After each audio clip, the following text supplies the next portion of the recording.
আজকে আমরা শিখব জিআর কিভাবে মাপতে হয়। এর আগের দুটো ভিডিওতে শিখেছিলাম জিআর কি, জিআর কিভাবে মাপতে হয়, জিআর কমে গেলে কি করতে হয়, বেড়ে গেলে কি করতে হয়, এগুলো আমরা জেনেছিলাম। আজকে আমরা প্র্যাকটিক্যালি জানবো কিভাবে মাপতে হয় মিটার দিয়ে। যদি ওই ভিডিওগুলো আপনার দেখা হয়ে থাকে তাহলে কিন্তু আজকের ভিডিওটা আপনার বুঝতে সুবিধা হবে, না দেখা হলে দেখে নেবেন, তাহলে কিন্তু আপনার শেখাটা পরিপূর্ণ হবে। তো তোমার কাছে এখানে একটা বোর্ড আছে। নর্মালি আমরা জিআর ম্যাপে কোন একটা লাইন মানে ওপেন আছে কি শর্ট আছে কি ঠিক আছে আমরা চেক করি। তো আমরা এখন দেখব যে এই যে বোর্ডটা, এই বোর্ডটার একটা প্রবলেম আমরা ধরে নিতে পারি, মানে ডিসিদের মতো পারে। ধরে নিন এই ফোনটা গ্রাফিক্স প্রবলেম। এবার যদি গ্রাফিক্স প্রবলেম হয় তাহলে এর কোন কোন লাইন চেক করতে হবে এগুলো আপনারা জানেন, ঠিক আছে? তো আমি একটু বোর্ড নিউটা ওপেন করি। বোর্ড নিউটা ওপেন করে এখানে দেখুন আমি খুলে রেখেছি আপনাদের সময় বাঁচানোর জন্য। এখানে দেখুন আমি কি করেছি, আমি এখানে এলসিডি খুলেছি। হ্যাঁ, হার্ডওয়্যার সলিউশনে গিয়ে এলসিডি ক্লিক করেছি এবং এখানে গ্রাফিক্সের জন্য যে যে লাইন থাকে সেই লাইনগুলো কিন্তু এখানে দেখাচ্ছে হার্ডওয়্যার সলিউশন, ঠিক আছে? এই সমস্ত যে উপরের লাইনগুলো বিপি লাইন, এর নিচে আছে আপনার টি লাইন, রিসেট, ভিএসএন, ভিএসপি আর 1.8 ভোল্ট। এই সব লাইনগুলোর জিআর আমাকে চেক করতে হবে, ঠিক আছে? তো আমি একে একে চেক করে দেখি। এই যে বিপি কয়েল, এই উপরের বিপি কয়েল যদি কোনো কারণে মানে ওপেন থাকে বা কেটে গিয়ে থাকে তাহলেও কিন্তু গ্রাফিক্স আসে না। তো সেক্ষেত্রে কিভাবে বুঝবো এই বোর্ডটাতে, সেটা আমরা চেক করে দেখি। দেখুন এখানে কি আছে, 2 নম্বর পিন আর 3 নম্বর পিন, এই দুটো লাইন একটা প্যাকেজ কয়েলের মধ্যে, মানে যেটা আমরা মিপি কয়েল বলছি। হ্যাঁ, এই মিপি কয়েলের মাধ্যমে কোথায় পৌঁছেছে, সিপিইউতে পৌঁছেছে। দেখুন সিপিইউতে পৌঁছেছে।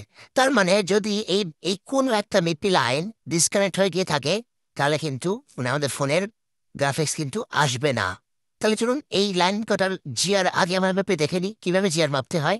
তাহলে বোর্ডটা বের করি, এই যে। তাহলে জিআর মাপার নিয়ম কি আমরা ইতিমধ্যে জেনে গেছি। আমার বাঁ হাতে দেখুন রেড পোর্ট আছে আর ডান হাতে তো ব্ল্যাক পোর্ট আছে।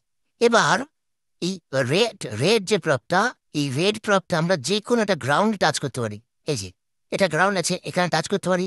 অথবা এখান দেখুন এই যে গোল্ডেন কালারের একটা গোল মতো আছে, হ্যাঁ, এখানেও কিন্তু টাচ করতে পারি।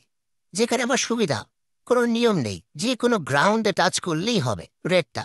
আর ব্ল্যাকটা কোথায়, যেখানে আপনি জিআর মাপতে চাইছেন সেখানে এই ব্ল্যাক প্রপে টাচ করবো, ঠিক আছে? এবার দেখে নিই যে এই লাইনে জিআর কত হওয়া উচিত অ্যাকচুয়ালি এই লাইনগুলোতে।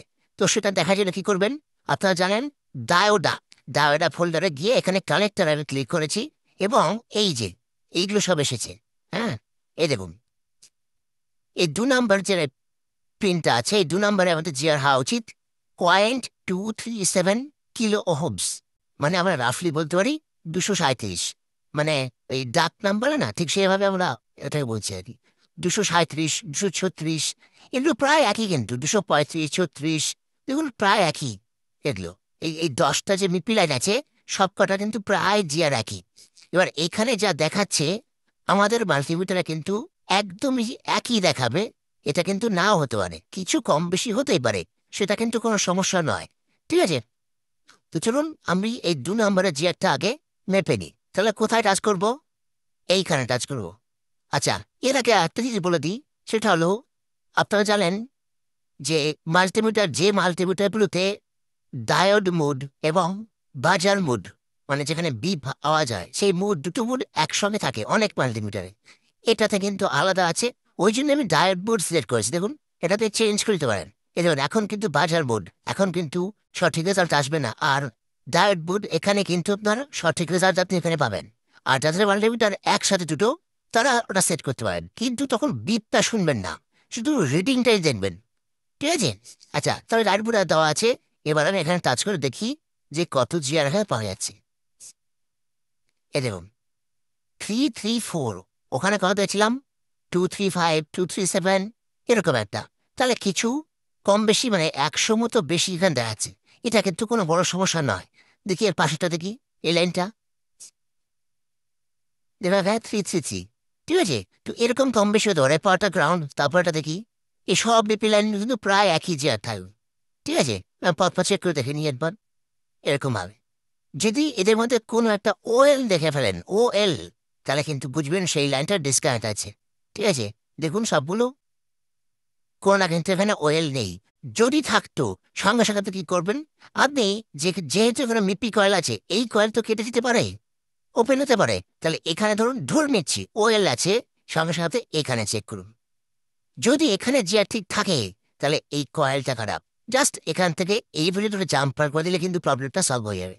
এখান থেকে এই পর্যন্ত, অথবা এখান থেকে এই পর্যন্ত, যেটা আপনার সুবিধা। অনেকে কি করে, এটা পুরোটা তুলে দেয়, তুলে দিয়ে এইটুকু এটাও জাম্পার করে দেয়, এটা জাম্পার করে দেয়, যেটা সুবিধা।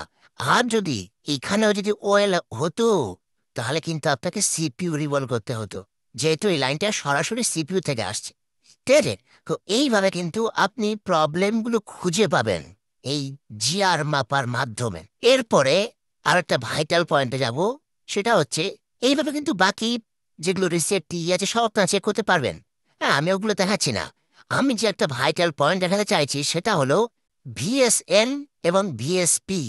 ঠিক আছে, তো এই ভিএসএন ভিএসপি কেন ভাইটাল, আগের দিন মানে আগের ভিডিওতে বলেছিলাম যে এখানে দেখুন, দেখুন ভিএসপি, ভিএসপিতে কত যে আছে 0.496, আর ভিএসএন দেখুন ওএল, মানে এটাও ভুল, 00L, অ্যাকচুয়ালি 0L নয়, OL হওয়া উচিত। কেন, নর্মালি যদি আপনি জিআর চেক করেন। কিন্তু আমি বলেছিলাম সেখানে যে ভিএসএন যদি আপনি চেক করতে চান জিআর, তাহলে তার জিআর মাপার পদ্ধতি একটু আলাদা। ঠিক আছে, তো আজকে সেটা প্র্যাকটিক্যালি দেখুন কিভাবে আমরা এখানে এই ভিএসটি আর ভিএসএন মাপছি। আচ্ছা, কত নম্বর পিন দেখুন, 27 নাম্বারটা হচ্ছে ভিএসটি, আর 26 নাম্বারটা হচ্ছে ভিএসএন। দেখুন এই লাইনটাই চেক করে দেখুন, এই দেখুন, এই যে ক্যাপাসিটার, এটাও কিন্তু আপনার ভিএসটি মানে 27 নম্বর পিনের সঙ্গে যুক্ত, আর 26 নম্বর পিনের সঙ্গে যুক্ত এই ক্যাপাসিটার। তো এখানেও মাপতে পারি, এখানেও মাপতে পারি, যেটা আপনার সুবিধা। আচ্ছা, কত জিআর সেটা দেখে দেখে আমরা মাপবো। আচ্ছা, তাহলে আগে ভিএসপি মাপি। হ্যাঁ, 496.496, 27, 30, 29, 28, 27, এইটা। তাহলে এখানে দেখুন কত জিআর আসছে, 0.624। তার মানে মোটামুটি ধরে নিতে পারি ঠিক আছে। হ্যাঁ, একটু বেশি দেখাচ্ছে, হতেই পারে এটা 100-120 মতো বেশি দেখাচ্ছে। ঠিক আছে, অসুবিধা নেই। এবার পালা হচ্ছে আমাদের ভিএস এন মাপার, ভিএসএন। ওখানে কি আছে, ও এল, তাই না? দেখি মাপি, কি দেখাচ্ছে, 26 নম্বর পিন মানে এইটা, দেখুন ও এল। ঠিক আছে, তার মানে এই বর্ণীয়তে ও এল দেখছেন, আর আপনি এখানে এইভাবে জিআর ম্যাপে দেখছেন ও এল, তার মানে ঠিক আছে, কিন্তু এটা বোঝা যাবে না। তার কারণ কি, এটা নেগেটিভ লাইন ভিএসএন, এখানে -5 ভোল্ট তৈরি হয়। ঠিক আছে, তো সেই জন্য আপনি কি করবেন, এই লাইনটাতে জিআর মাপার জন্য জাস্ট এই মাল্টিমিটারের প্রপ দুটো ঘুরিয়ে ধরতে হবে। মানে ব্ল্যাক প্রপটা আপনার বাঁ হাতে, আর রেড প্রপটা দেখুন ডান হাতে।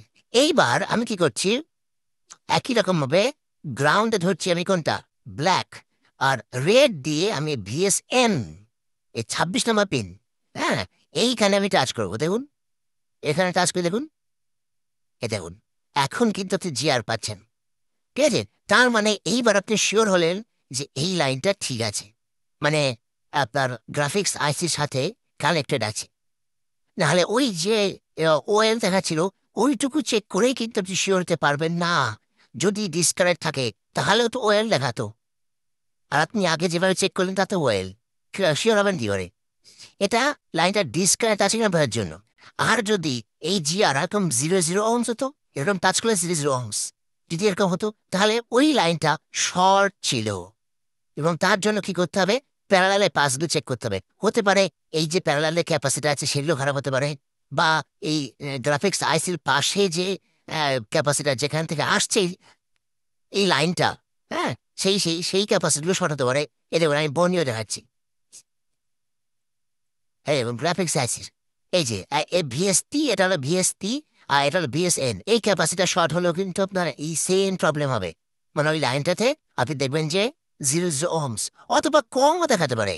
এই যে একটা নর্মাল জিআর আপনি দেখলেন, হ্যাঁ, তার থেকে যদি কমও হয়, ধরুন 50, 100, এরকম হলেও কিন্তু আপনি লিকেজ শর্ট ধরবেন। তখনও কিন্তু আপনার এই প্যারালাল পাসগুলোকে সন্দেহ করতে হবে। এমনকি এই গ্রাফিক্স আইসিও খারাপ হতে পারে। ঠিক আছে, আপনাকে আইসিও তুলে দেখবেন, ধরুন ক্যাপাসিটি তুলে দেখলেন না, শর্ট যায়নি, তারা কিন্তু আইসিও তুলে দেখতে হবে। কিন্তু এখানে একটা মজার ব্যাপার আছে। এখানে দেখুন মাঝখানে সিরিজে রেজিস্টার দিয়েছে, দেখুন 10 ohms রেজিস্টার আছে। যদি এরকম হয় যে এই ক্যাপাসিটার তোলার পরও শর্ট যায়নি, আপনি রেজিস্টারটা তুলে দেখুন। যদি আইসির জন্য শর্ট হয়, তাহলে কিন্তু তখন এই রেজিস্টার তোলার পরে এইখানটা শর্টটা চলে যাবে। তখন দেখবেন এই প্রান্তে শর্ট, রেজিস্টারের এই প্রান্তে শর্ট, এই প্রান্তে শর্ট নেই। তার মানে কি? তার মানে আইসিটা শর্ট আছে। তখন আইসিটা তুলুন, তুলে আইসিটা চেঞ্জ করবেন। হ্যাঁ, রিভলভ করে হতে পারে, খুব কম ক্ষেত্রে হয়। আমার ক্ষেত্রে জাস্ট 2-3 বার হয়েছিল যে আইসি রিভলভ করে শর্ট ঠিক হয়ে গেছে। ওই ভেতরে আর কি গ্রাউন্ডের সঙ্গে টাচ হয়েছিল, এরকম কিছু হয়েছিল। ঠিক আছে, যাই হোক, তাহলে বোঝা গেল মোটামুটি জিআর কিভাবে চেক করতে হয়। তো এইভাবে আপনারা জিআর চেক করবেন। জিআর চেক করে কিন্তু প্রচুর প্রবলেম, কোন জায়গা থেকে হয়েছে আপনারা সেটা বুঝতে পারবেন। যদি একবার দেখে বুঝতে অসুবিধা হয়, হ্যাঁ, বুঝতে না পারেন আবার দেখুন। বোঝার চেষ্টা করতে হবে আপনাকে, আপনাকে শেখার চেষ্টা করতে হবে, তবেই তো আপনি শিখতে পারবেন। আপনি যদি আরও ডিটেলসে শিখতে চান, একদম ফুল কোর্স, বেসিক থেকে অ্যাডভান্স লেভেলের কোর্স যদি আপনি করতে চান, আপনি প্লে স্টোর থেকে আমাদের অ্যাপ ডাউনলোড করুন, এবং এই অ্যাপের মধ্যে একদম বেসিক থেকে অ্যাডভান্স লেভেল পর্যন্ত ফুল কোর্স রয়েছে। এবং সেই কোর্স পারচেস করে আপনি কিন্তু বাড়িতে বসেই, দোকানে বসেই আপনার সুবিধা মতো টাইমে ভিডিওগুলো দেখে দেখে কিন্তু আপনি শিখতে পারেন। আমার বিশ্বাস আপনারা কিছুটা হলেও শিখতে পেরেছেন। এইভাবেই কিন্তু আপনাকে ধৈর্য ধরে বুঝে বুঝে কাজ করতে হবে।